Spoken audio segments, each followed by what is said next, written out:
ध्यान से सुनना। अभी हमारा डॉक्यूमेंटेशन अभी तक ये हो गया, पूरा देख लिया। आफ्टर रिटायरमेंट क्या डॉक्यूमेंटेशन, अभी इधर डिस्चार्ज बुक मिलने के बाद हमारा कार्रवाई ख़त्म नहीं हो रहा है, तो क्या करना है। फर्स्ट हम लोग डिस्चार्ज बुक लेने के बाद हम घर जाएंगे। फर्स्ट पॉइंट है, हम लोग DSA बोर्ड मतलब जिला सैनिक बोर्ड में जाएंगे। फर्स्ट जिला सैनिक बोर्ड में जाएंगे। जिला सैनिक बोर्ड में जाने के बाद हमारा डिस्चार्ज बुक के PPO कापी 2 कापी हम लोग जिराक्स करा लेना, 10 कापी करा के रख लेना।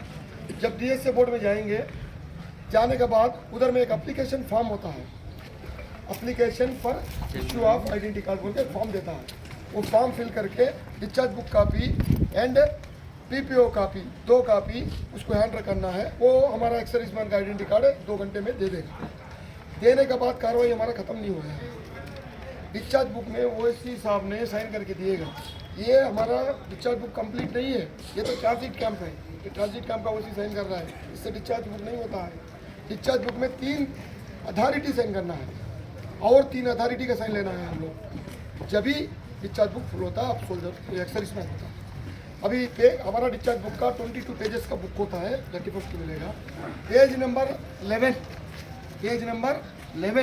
11 में DSA बोर्ड को उसको पता नहीं होगा, आपने पेज नंबर 11 खोल के DSA बोर्ड वाला को साइन करवाना है। उसमें क्या करेगा, उसने एक्स सर्विसमैन का आइडेंटिटी कार्ड नंबर, कब से आप डेट ऑफ डिस्चार्ज है, सब कुछ उसमें पेजेस कॉलम एंट्री करके राउंड सील अपना DSA बोर्ड में जो मेजर रिटायर्ड कोई सब रहता है, जिला सैनिक वेलफेयर ऑफिसर, उसका थप्पा मांग करके साइन करेगा। डिस्चार्ज बुक पेज नंबर 11 में वो एक डॉक्यूमेंट हो गया। उसके बाद हम लोग नेक्स्ट जाना है ECHS में आप लोग इधर में टेम्पररी कार्ड ले लिया ना, जो एक कार्ड दे दिया, वो कार्ड में पॉलीक्लिनिक लिखा है आपका, उस पॉलीक्लिनिक में जाना है, ये कार्ड लेके जाना है। उसके साथ ही ये 2 में मस्ट डॉक्यूमेंट है, PPO एंड डिस्चार्ज फोटो ये रख लेना। वो पेपर में पॉलीक्लिनिक का OSC का साइन ब्लैंक है, सिग्नेचर ऑफ OSC पॉलीक्लिनिक, वो पेपर दिया था। इसका ऊपर में लिखा है वैलिड अप टू, अगर मान लो कि कैंटीन 2 महीना टाइम लगता तो 2 महीने का वैलिड लिखता है 30 अप्रैल तक, लिख के OSC अपना पॉलीक्लिनिक से स्टाम्प मार के दे देगा। आपको कोई भी ट्रीटमेंट है, ये कागज से देकर हम ट्रीटमेंट कराते हैं till arriving of the new original. इधर से कार्रवाई नहीं हुआ, हमारा डिस्चार्ज बुक में ये कागज गुम हो गया, रात को हार्ट अटैक आ गया, क्या करोगे। इसीलिए हमारा डिस्चार्ज बुक में पेज नंबर 12 होता है, पेज नंबर 12, उसमें ECHS का एक पेज होता है। उस पेज में card number, card holder name, relation wife, card number, card holder name son, ऐसा अपने जितने कार्ड अप्लाई किया उतना एंडोर्समेंट करता है। उसमें वैलिड है 1 फरवरी से लेके फॉर लाइफ को लिखता है, लिख के OSC पॉलीक्लिनिक ने राउंड सील और अपना थप्पा लगा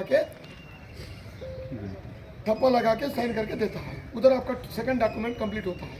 अगर आपका पेपर गुम हो गया, आपको इमरजेंसी हॉस्पिटल जाना है, ये डिस्चार्ज बुक का पेज नंबर 12 खोलने से पूरा ECHS का रहता है, कोई भी हॉस्पिटल आपको ट्रीटमेंट कर देगा, बाद में वो हॉस्पिटल को क्लेम कर लेगा। ये पेपर से कोई इंपॉर्टेंट नहीं, ये डिस्चार्ज बुक में एंट्री इज इंपॉर्टेंट है। 2 हो गया।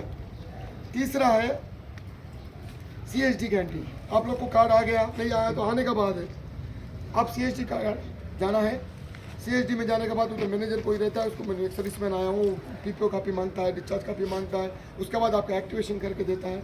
उसके बाद उस महीने से आप दारू ले सकते हैं, ग्रोसरी ले सकते हैं।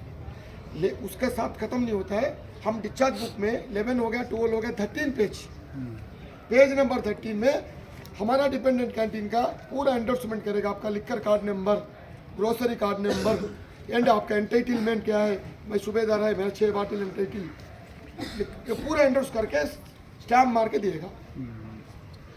आपका कार्ड 2 भी गुम हो गया, नया कार्ड भी अप्लाई करना है, तो ये डिस्चार्ज बुक का पेपर मांगेगा।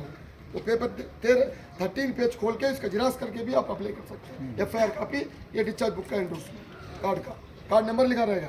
ये 2 का साथ डी कार्ड भी अप्लाई कर सकते हैं।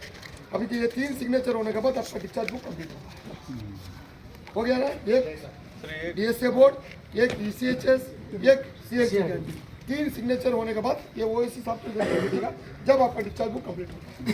इधर हो गया। इसके बाद नेक्स्ट इंपॉर्टेंट पॉइंट है बैंक। अभी आप हम लोग पूरा DSP अकाउंट के अंदर कवर है। 31 जनवरी का रात तक हमारा कोई भी एक्सीडेंट होता है, होता है तो हमारा क्या होता है, पर्सनल एक्सीडेंट कवर 30 लाख मिलेगा। 1 फरवरी को हो गया, कुछ नहीं मिलता। आप सोल्जर है लेकिन आपको नहीं देता बैंक को, क्योंकि 1 फरवरी you are not cover under DSP salary account. आप DSP सैलरी अकाउंट का हकदार नहीं है। अब 31 का नाप को 12 बजे से आप क्लोज आपका, तो फिर हम क्या करना। तो बैंक में जाने के बाद वाइट पेपर लेके मैं जो बोल रहा हूँ मैटर, इतना सिंपल लिखना है ऊपर, फ्रॉम 1611 नंबर नायक रामास्वामी, बस village to branch manager Katpadi branch Tamil Nadu. Request for conversion of DSP salary account into DSP pension account, heading request for conversion of DSP salary account into DSP pension account लिख के, ज़्यादा कुछ नहीं लिखना अंग्रेजी। Respected sir, I, number rank name, was retired from army on 31st January 2026. Copy of PPO and discharge book is enclosed herewith. It is requested to convert my DSP salary account into DSP pension account. You are faithfully sign करके bank को देना है। अंग्रेजी में ही लिखना करके नहीं, अपना लैंग्वेज में लिख सकता है। अब ये दे के आप घर नहीं जाना, देने के बाद वो क्लर्क करके साइन करके फिर वो बगल में काउंटर में देगा, वो थप्पा मार के करेगा, उधर से भी काम नहीं हुआ। फिर आप बोलना सर मेरा काम हो गया क्या, वो बोला हो गया। फिर क्या करना आपने, अपना फोटो निकालो, जॉइंट फोटो, नया पासबुक लेना है। नया पासबुक में फोटो चिपकाना है, उसमें प्रिंट हो गया आएगा DSP गोल्ड प्लाटिनम, ये पूरा यहीं आएगा। DSP पेंशन अकाउंट बोल के आया, वो देखो उसमें पढ़ो बोल के, अगर नहीं है फिर उसको बोलो सर मेरा प्रिंट में नहीं आया। उसके बाद आप कोई भी एक्सीडेंटल इंश्योरेंस के लिए हर चीज़ के लिए बेनिफिट है। इसमें क्या सब पेंशन DSP पेंशन अकाउंट होता है, ऐसा है। ये हो गया 4 है। और उसके बाद मेन इंपॉर्टेंट चीज़ें हैं, अभी हम लोग 31 जनवरी तक है, रात के 12 बजे तक सर्विस में है। हम लोग ये आर्मी ग्रुप है, इंश्योरेंस का अंडर कवर है। 31 को भी कुछ इंसिडेंट हो गया मिस्टेकली, तो वो बंदा को ये जो मिलने वाला अमाउंट के साथ 75 लाख मिलेगा। अगर 1 तारीख को हो गया क्या होगा, तो इसके लिए 31 रात का 12:01 से हमारा एक इंश्योरेंस स्टार्ट होता है, एक्सटेंडेड इंश्योरेंस कवर। इसके लिए 1,20,000 रुपीज़ आपका एजीए का मेच्योरिटी से कट करता है। Amount is 120 refundable amount. तो उसका क्या है, डेट ऑफ रिटायरमेंट है 1 फरवरी से हम रिटायरमेंट है, उस दिन से लेके 30 ईयर्स तक इसका वैल्यू है। 30 ईयर्स और 75 ईयर्स ऑफ एज, दो में कौन सा उच्च वरीज एर्ली है। अपना डेट ऑफ बर्थ से 75 ईयर्स यार 1 फरवरी से 30 ईयर्स, ये दो में कौन सा आगे आता है वो डेट तक इसका वैलिडिटी है। उस डेट के अंदर कोई भी सोल्जर एक्सपायर्ड हो गया तो क्या करना, तो जब सोल्जर एक्सपायर्ड हो गया उसको क्या मिलेगा कि हम क्या करेंगे। हम जैसा भी गांव में मरने के बाद डेथ सर्टिफिकेट मिलता है, पंचायत में म्यूनसिपाल में मिलता है, तो एक्सटेंडेड इंश्योरेंस कवर का ओरिजिनल बॉन्ड है और ये डेथ सर्टिफिकेट है, front page of the passbook है, और वाइफ होती है ना उसका आधार कार्ड, ये लगा के DSS बोर्ड के थ्रू हमारा रिकॉर्ड एनडी ग्रुप में आना है। अगर कोई लोकल है वो बंदा डायरेक्ट भी ला के दे सकता है। सब ये ओरिजिनल कहाँ से मिलेगा सर? सुनो बोलता हूँ, वही बोल रहा हूँ, ये मिलता है। लेकिन अभी ये बॉन्ड हम लोग भेजने के लिए, सोल्जर तो मर गया तो उठ के तो नहीं बोलेगा, तो भी कैसा पता चलेगा, भाई पढ़ा नहीं है घूंघटा है तो क्या करोगे। तो इसीलिए हम रिटायर होकर जाने के बाद फर्स्ट वीक में फर्स्ट वाइफ के साथ जाके बोलने वाला बच्चा है। अगर वाइफ एजुकेटेड है तो ठीक है, अगर वाइफ एजुकेटेड नहीं है, बच्चा एजुकेटेड है, ये दोनों को बिठा के ये बॉन्ड हैंडल करना है हम लोग। ये बॉन्ड मेरे रहने से कोई दिक्कत नहीं, ये बॉन्ड मेरे बाद आप लोग को जरूरी है। हमारा फाइल में दिएगा ट्रेड सर्टिफिकेट है, वो XYZ है, ये सर्टिफिकेट कुछ नहीं करेगा, लाकर में डालेंगे तो ये भी उसमें ही चलेगा। ये इनको हैंडल करना है, ये इधर रख रहा हूँ। अगर मुझे कुछ हो गया उसका ऊपर डेट लिखा रहता है, मैच्योरिटी डेट, इस पीरियड तक मेरा कुछ हो गया तो ये बॉन्ड निकालो, डेथ सर्टिफिकेट लगाओ, अपने बैंक का लगाओ, 15 लाख रुपये मिलेगा। 1 अप्रैल 2025 का पहला अमाउंट का लगता 7.5 लाख था, ये हमारा अमाउंट है 15 लाख 15 लाख आपका वो जो बैंक अकाउंट में। अगर बंदा मरा नहीं 75 ईयर्स क्रॉस हो गया या 30 ईयर्स भी हो गया, तो जब क्या करना है, एक डेथ सर्टिफिकेट छोड़ के सेम वर्जिनल बॉन्ड। ये बॉन्ड गुम हो गया कोई नहीं देगा। वर्जिनल बॉन्ड है, लैमिनेशन कभी नहीं कराना, वैलिड नहीं होता है। वर्जिनल बॉन्ड है, PPO copy, discharge copy, bank passbook, front book आप लगा के फिर अपने इधर भेजने से आपका 1,20,000। अभी देखो एजीए में 75 लाख तो किसी को नहीं मिला ना, हम लोग जिंदा है तो हम कुछ 8-9-10 लाख मिल रहे हैं। उस तरह 120 का कंपाउंड इंटरेस्ट डाल के जितना अमाउंट आता है आपको क्रेडिट होगा, हो जाता है। अगर ये बॉन्ड है हम लोग को 31 को इधर मिलेगा, उसका बॉन्ड का ऊपर लिखा रहेगा एक्सटेंडेड इंश्योरेंस का, एक्सटेंडेड इंश्योरेंस सर्टिफिकेट। ये मस्ट है भाई, बच्चे को एजुकेट करना है। ये 15 लाख का बॉन्ड है। अभी 2025 में एजीए का ये हुआ था, जब हमारा रेट इंक्रीज हुआ था तो उस टाइम एजीए ने एक स्टेटमेंट दिया था, शर्म का स्टेटमेंट है। उसने क्या बोला, इंडियन आर्मी में सिर्फ 27.32% ही अभी तक क्लेम हुआ है, बाकी पूरा क्लेम ही नहीं हुआ, पूरा गवर्नमेंट का खाते में जा रहा है पैसा, मालूम नहीं है किसी को। ये लेके जाता है, ये बच्चा ये मिला हमको एमबीजी सेंटर में रख देता है, वो मर गया, वो बॉन्ड अभी भी घर में है लेकिन क्लेम नहीं हो रहा, क्लेम नहीं हुआ, गवर्नमेंट के पास पैसा जम रहा है।